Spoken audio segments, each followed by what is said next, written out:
解説。1967年公開映画ベスト10。懐かしの名作を振り返る。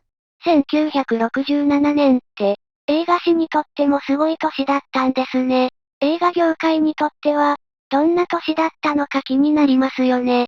1967年に日本で公開された映画たちは、どれも印象的で、今も語り継がれている名作がたくさんあります。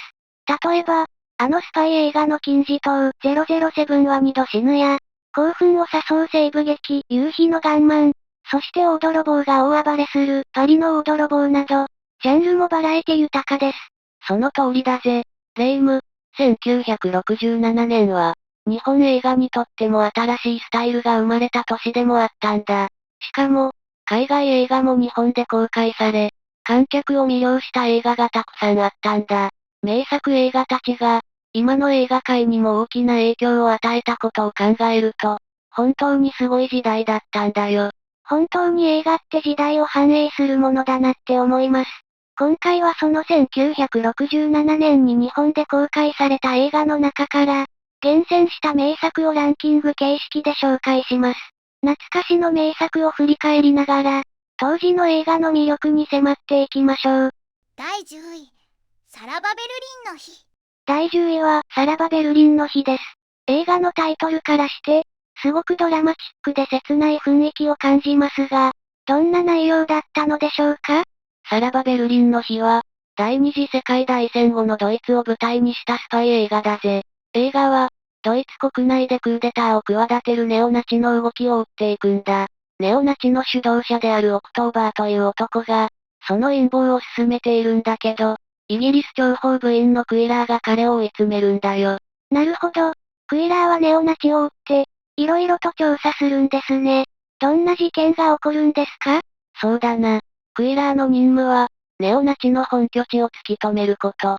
彼がベルリンに着任してから、古参の諜報部員ポルからこれまでの経過を聞いて、さらに詳しい情報を得ようとするんだ。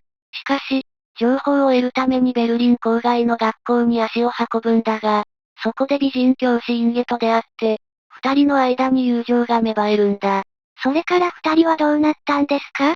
それが、クイラーとインゲの関係は次第に激しい恋に発展するんだ。しかし、クイラーはある日、ネオナチに誘拐され、厳しい拷問を受けるけど、情報部の情報は決して明かさなかった。その後、クイラーはネオナチの本拠地を突き止めるため、インゲと協力して本拠に乗り込むんだ。インゲも協力するんですね。かなり危険な任務だったんでしょうね。その通り、二人は、インゲが勤める学校の校長の手引きで、ナチの高官たちが住んでいた豪華な屋敷に到達するんだ。しかし、オクトーバーは二人の行動に気づき、インゲを人質に取るんだ。オクトーバーは、インゲの命と引き換えに諜報部の所在地を聞き出そうとするんだけど、クイラーはその後、見事に彼らの陰謀を打破するんだ。最後にクイラーはどうなったんですか？クイラーは、オクトーバーが自分を死んだと思い込んで安心するのを待って、爆弾を仕掛けた車を爆発させて命を救ったんだ。その後、オクトーバーは逮捕されるんだけど、彼の陰謀が最後に暴かれるんだよ。切ないけれども、スリリングな展開が続く映画なんですね。恋愛とスパイ活動が絡み合って、最後は正義が勝つんですね。第9位、キングコングの逆襲。第9位は、キングコングの逆襲です。キングコングが再び登場する映画なんですね。でも、今回はどんなストーリーなんですか？キングコングの逆襲は、悪の天才科学者ドクター風が登場する映画だぜ。彼は、国連の科学者ネルソンと野村のアイディアを盗んで、ロボット怪獣のメカニコングを作り上げるんだ。目的は、北極で眠る究極の核兵器素材、エレメント X を採掘することだけど、メカニコングはその場所で動作不良を起こしちゃうんだ。なるほど。メカニコングはうまく作動しないんですね。その後、どうなったんですか？その後、国連の原子力潜水艦エクスプロアー号が南海のコトーモンド島近海で事故を起こすんだ。そこで司令官のネルソンたちが伝説の巨獣、キングコングに出会うことになるんだよ。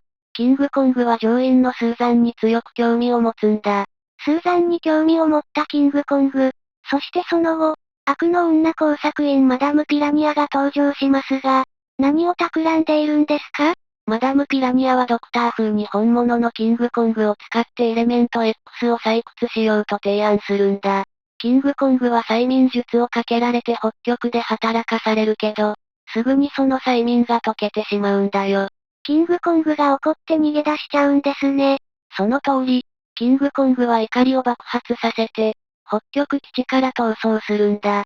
ドクター風は東京に上陸したコングを追い、メカニコング2号を使って再び戦おうとするんだ。キングコングとメカニコングの戦いが東京タワーで繰り広げられるんですね。すごい迫力ありそう。そうだな。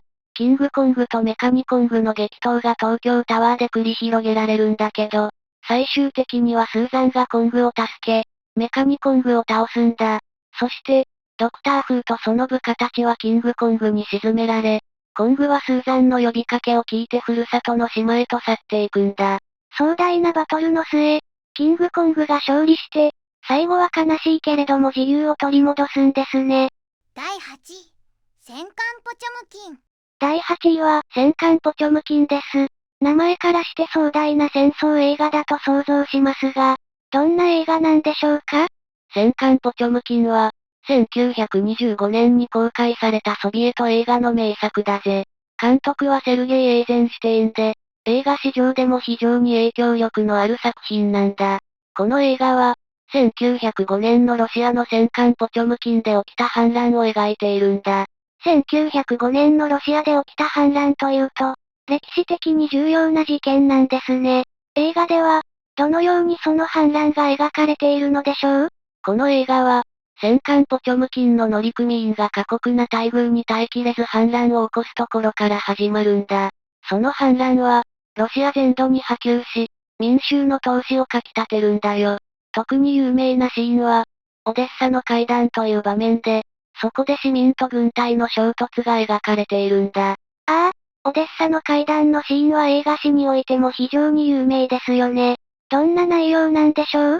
オデッサの会談のシーンは、映画史における最も衝撃的で緊迫感あふれる場面の一つだぜ。反乱軍が戦艦を掌握した後、町の民衆が階段を降りるシーンで、軍隊が無差別に市民を攻撃するんだ。その映像は、非常に迫力があり、エーゼンシュテインの映画技法が見事に生きているんだよ。そのシーンが、映画の緊張感をさらに高めているんですね。エーゼンシュテイン監督がどれほど革新的な手法を使っているのかがよくわかります。その通りだよ、レイム。戦艦ポチョムキンは、映画の編集技法に革命をもたらした作品で、特にモンタージュという手法が注目されているんだ。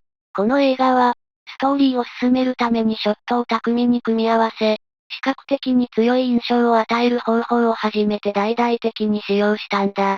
なるほど。映画編集の革命的な技法が使われているんですね。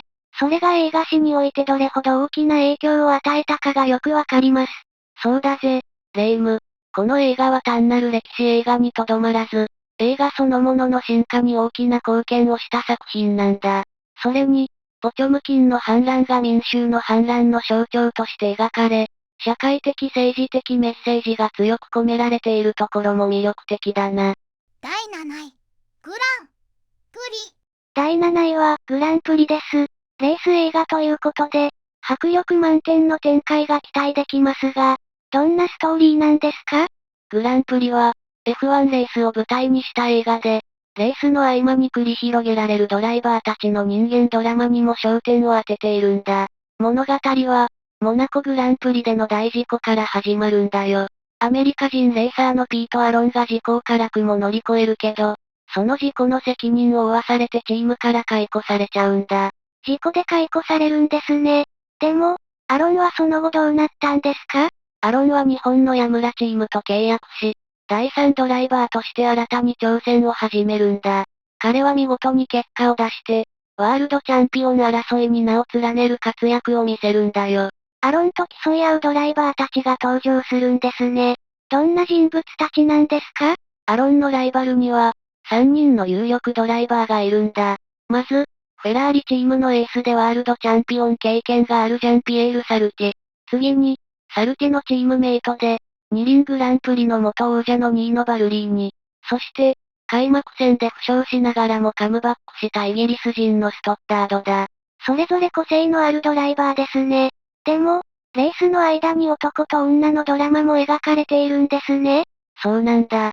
ストッダードの妻パットは、元モデルとしての華やかな生活が忘れられず、夫を捨ててアロンに接近しようとするんだ。また、サルティは妻モニークとの関係が冷めていて、パーティーで知り合った編集者ルイーズと不倫関係に陥るんだよ。レースだけじゃなくて、ここの恋愛模様も描かれているんですね。それで、最終的にどうなったんですか？4人のドライバーによるワールドチャンピオン争いは、最終戦のイタリアグランプリまで僅差で続くんだ。接近戦の末、最終ラップで劇的なクライマックスを迎え、誰がチャンピオンの座をつかむのかが決まるんだよ。ワールドチャンピオン争いだけじゃなく、恋愛と人間関係も絡んだドラマが展開されるんですね。レースとドラマの両方が楽しめる映画なんですね。第6位、日本の一番長い日。第6位は、日本の一番長い日です。タイトルからして、何かとても重いテーマの映画のように感じますが、どんな内容なんでしょうか？日本の一番長い日は、1945年8月15日、終戦を迎えるその日の日本の政府内で繰り広げられた緊迫したドラマを描いた作品だぜ。映画は、戦争の終結を決定する大事な日、いわゆる終戦の日の裏側に焦点を当てているんだ。終戦の日に何があったのか、そしてその瞬間をどんな形で描いているのかが気になりますね。具体的にどんな出来事が描かれているんですか？映画は、昭和天皇が降伏の決定を下すまでの、政府内での激しい議論と決断を描いているんだ。日本政府の一部は、戦争を続けるべきだと主張し、降伏に反対する者も多かった。しかし、最終的には天皇の意志が決定的な役割を果たし、降伏の決定が下されるんだ。本当に決断の瞬間だったんですね。それに、映画ではその重さをどのように伝えているのでしょう？この映画では、政治家や軍部の上層部が一堂に会して、終戦の決断をどこまで引き延ばすか、またどのように国民にその決定を伝えるべきかという議論が繰り広げられるんだ。その緊張感が映画全体に流れていて、観客にもその歴史的瞬間の重さがひしひしと伝わってくるんだ。それはかなり緊迫したシーンが続きそうですね。それに、戦争を終わらせるという決断が、どれほど大きな意味を持っているかも伝わってきそうです。その通りだぜ。映画のクライマックスでは、天皇がラジオ放送を通じて降伏を国民に伝えるシーンが描かれているんだ。天皇の声が流れる瞬間、それまで戦争を続けたいと思っていた人々の心にも変化が現れる。そして、戦争の終結がついに告げられるんだ。その瞬間が、まさに日本の一番長い日だったんですね。戦争を終わらせる決断が、どれほど重かったかが感じられる映画です。この映画は、戦争の終結を迎えるその日の決断が、どれほど多くの人々にとっての運命の日だったかを描いているんだ。日本の歴史における最も重要な瞬間の一つを、深く掘り下げた作品だよ。第5位、冒険者たち。第5位は、冒険者たちです。アラン・ドロン主演の冒険映画ということで、かなりドキドキしそうなストーリーですね。どんな内容なんでしょうか？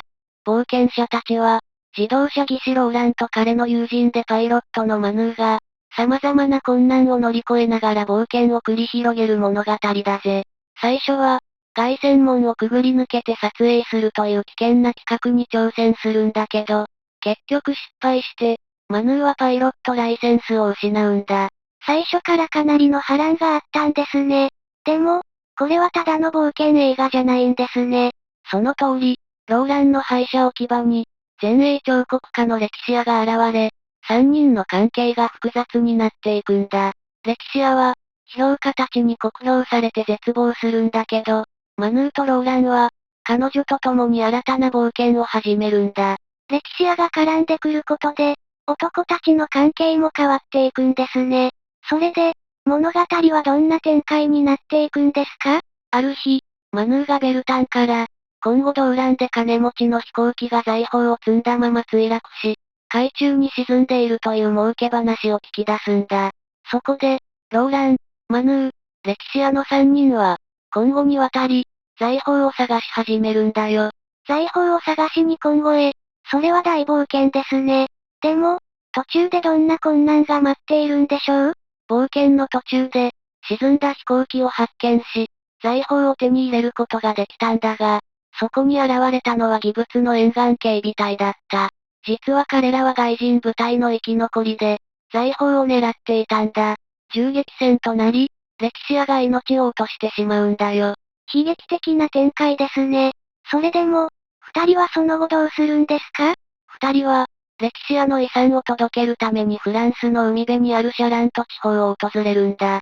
そして、レキシアの親戚に財産を渡そうとするけど、最終的にレキシアの形見を持っていこうとするんだ。でも、映画の終わり方はかなり衝撃的ですね。マヌーが死んでしまうなんて。その通りだ。最後、外人部隊がマヌーを追い詰める中、ローランが全員を倒すんだ。でも、マヌーは最後にレキシアはお前と暮らすと言ったと告げられるんだが、彼は嘘つき目と言って息を引き取るんだ。壮絶な物語ですね。でも、最後にはローランの夢が叶いそうな予感もします。第4位、パリの大泥棒。第4位は、パリの大泥棒です。タイトルだけ見ると、泥棒の大冒険の話かなと思いますが、どんな内容なんでしょうか？パリの大泥棒は、20世紀初頭のパリを舞台にしたドラマだぜ。主演はジャンポール・ベルモンドで、彼が演じるジョルジュ・ランダルは、もともと泥棒として名を馳せている男なんだ。彼が泥棒になったきっかけは、幼少期に養育してくれた叔父が、彼の遺産を横領し、さらにいとこのシャーロットを強制的に婚約させたことからなんだ。そういった背景があって、彼は泥棒になったんですね。でも、ジョルジュが初めて泥棒をしたエピソードはどうだったんでしょう？ジョルジュが初めて盗みを働いたのは、叔父の家での披露パーティーの夜、シャーロットの婚約者の家に忍び込んで宝石と召使いを盗んだことから始まるんだ。これが彼の初仕事で、これで泥棒の世界に足を踏み入れることになるんだよ。なんだか、最初から大きな盗みをしてしまったんですね。その後、ジョルジュはどんな道を歩んでいくのでしょう？ジョルジュは、盗みの仕事を続けるうちに、次第に洗練された芸術的泥棒へと成長していくんだ。そして、ある年、パリ警察が泥棒狩りを強化したため、ジョルジュはロンドンに移り、そこで懐かしいシャーロットと再会するんだ。再会したシャーロットとの関係はどうなったんですか？シャーロットは、ジョルジュが泥棒として生きることを知りつつも、再び彼に惹かれていくんだ。しかし、ジョルジュは泥棒家業から離れようとしても、盗む瞬間のスリルや勝利感に生きがいを感じてしまい、次第にその道をやめることができなくなっていくんだ。盗みのスリルを感じ続けるジョルジュ。けれども、警察に捕まる日が来る予感があるんですね。そうだな。ジョルジュは次第に自分が捕まる予感を抱きつつも、盗みをやめられずに生き続けるんだ。最終的には、愛するシャーロットと共に過ごすことを選ぶが、彼の過去とその業に対する欲望は完全には消え去らないんだ。第3位、夕日のガンマン。第3位は、夕日のガンマンです。西部劇の名作ですが、どんな物語なんでしょうか？夕日のガンマンは、クリント・イーストウッドとリー・バンクリーフが主演する1965年のイタリア製西部劇だぜ。物語は、賞金稼ぎのダグラス・モーティマー大佐と、通称モンコという男が共闘して、凶悪犯インディを追う話なんだ。賞金稼ぎが二人で共闘するんですね。でも、インディオとはどんな人物なんですか？インディオは、銀行襲撃を計画している凶悪犯で、賞金額は最初1万ドル、後に2万ドルにまで上がるんだ。彼は非常に残忍で冷酷な人物で、モーティマーの妹を暴行し、夫を殺しているんだよ。モーティマーはその復讐のために、インディオを撃っているんだ。そんな過去があったんですね。復讐に燃えるモーティマーの姿が想像できますね。それで、モンコとの関係はどうなっていくんですか？モンコとモーティマーは利害が一致しているから、最初は一緒にインディオを追うんだ。しかし、モンコはあくまで自分の利益を最優先に考えているため、時にはモーティマーと対立することもあるんだよ。でも、最終的には二人で力を合わせ、インディオとその仲間たちと激しい戦いを繰り広げるんだ。モンコとモーティマーの絆も深まるんですね。それで、映画のクライマックスはどうなっていくんでしょう？クライマックスでは、インディオとの決戦が待っているんだ。モーティマーはインディオを追い詰め、ついに一騎打ちを挑む。しかし、インディオはモーティマーを殺そうとするが、モンコが阻止して、一騎打ちの末、モーティマーがインディオを射殺するんだ。最後には復讐が果たされるんですね。それで、モーティマーはどうするんですか？モーティマーは、インディオ一味の賞金をモンコに譲り、その場を去るんだ。モンコは、最後に生き残ったグロッピーを射殺し、インディオ一味の死体を乗せた荷馬車と共に去っていくんだよ。壮絶な戦いと復讐劇が描かれているんですね。まさに西部劇の名作にふさわしい映画です。第2位、夜の大捜査線。第2位は、夜の大捜査線です。これはサスペンスと人間ドラマが絡んだ映画のようですね。どんなストーリーなのでしょうか？夜の大捜査線は、1967年に公開されたアメリカのサスペンス映画だぜ。主演はシドニー・ポワチエが演じるバージル・ティップスという黒人刑事だ。この映画は、フィリップ・コルバートという富豪の実業家が殺害されるところから始まるんだ。殺人事件が発生し、サム・ウッド巡査が現場でコルバートの遺体を発見するんだよ。最初から衝撃的な事件が起きたんですね。でも、ウッド巡査が逮捕したのはどんな人物だったんですか？ウッド巡査が逮捕したのは、ティップスという黒人刑事だ。ティップスはフィラデルフィアから来た殺人家の刑事で、街を通りかかったところを逮捕されてしまうんだ。ティップスは、次の列車で街を出ようとするが、上司に言われて殺人事件の捜査を手伝うことになるんだ。黒人の刑事が街で捜査を手伝うことになるんですね。ティップスと警察署長ギレスピーとの関係はどうなるんですか？ギレスピー署長は黒人に対して偏見が強い人物だが、やむを得ずティップスと共に捜査を進めることになる。事件の真相に迫るにつれて、ティップスの有能さが次第に認められていくんだ。しかし、捜査が進む中で、街の中で人種的な対立が浮き彫りになっていくんだよ。捜査の中で人種的な問題も関わってくるんですね。では、事件の真相はどのように明らかになるのでしょうか？捜査の過程で、容疑者ハーベイ・オバーストを逮捕するが、彼は無実を訴える。ティップスが死体を見分して犯人が右利きであると判断し、オバーストが左利きであることから無罪を見抜くんだ。その後、ティップスは町の実力者エンディコットに疑いをかけ、ついに真犯人であるラルフ編集が明らかになるんだ。ラルフが犯人だったんですね。一連の事件が解決に向かう中、ティップスはどんな結末を迎えるのでしょう？ティップスは事件を解決した後、駅で列車を待っているんだ。ギレスピー署長がティップスのカバンを運び、少し照れくさい様子で温かい別れの挨拶を交わすシーンで映画が終わるんだ。二人の間に築かれた信頼が感じられる結末なんだよ。最初は反発していた二人が、最後には温かい別れを交わすんですね。人間ドラマとしても深い作品ですね。第1位、007は2度死ぬ。第1位は007は2度死ぬです。ボンドが日本で活躍するということで、どんな物語なのかワクワクしますね。007は2度死ぬは、ジェームズ・ボンド、ショーン・コネリーが日本に派遣され、スペクターの陰謀を阻止しようとするスパイ映画だぜ。今回の映画では、日本の情報機関のトップとして丹波哲郎が登場するんだ。丹波哲郎が日本の公安のボス役として登場するんですね。さらに、若林英子さんと浜美恵さんが日本人ボンドガールとして初めて登場するとのことですが、どんな役柄ですか？その通り、若林英子は謎の女秋として登場し、浜美恵はボンドの偽装結婚相手となる島の尼、キッシー鈴木を演じるんだ。二人ともボンドの捜査において重要な役割を果たすんだが、特に偽装結婚という設定が面白いんだ。偽装結婚、ボンドが日本の公安エージェントと結婚するんですね。それにしても、ボンドの捜査が日本でどう進んでいくんでしょう？ボンドは、時には日本人に化けて、公安のトップであるタイガー田中、丹波哲郎と接触するんだ。